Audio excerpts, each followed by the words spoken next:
បាទជំរាបសួរថ្ងៃនេះមកជួបជាមួយខ្ញុំមកបង្ហាញបងប្អូនពីរបៀបcomment នៅក្នុង TikTok ជារូបភាពអញ្ចឹងTikTok គេបើកឲ្យយើងcomment ជារូបភាពបានហើយអញ្ចឹងយើងអាច comment ជារូបភាពបានអញ្ចឹងកុំឲ្យខាតពេលវេលាយូរខ្ញុំនឹងសាកចូលទៅ comment ឲ្យបងប្អូនមើលថាតើវា comment បានដែរឬអត់អញ្ចឹងកុំឲ្យចាំយូរអញ្ចឹងយើងចូលទៅអញ្ចឹងខ្ញុំជ្រើសរើសវីដេអូទី1នេះតែម្ដង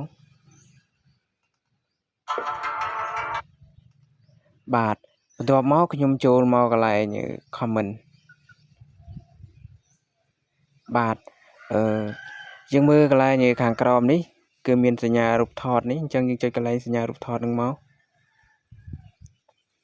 បាទអញ្ចឹងខ្ញុំសូមជ្រើសរើស comment ជារូបថតមួយនេះចុះទី1នេះរូបគំនូរនេះ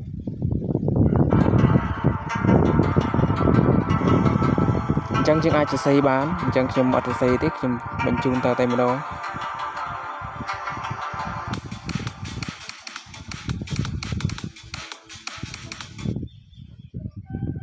បាទឃើញថា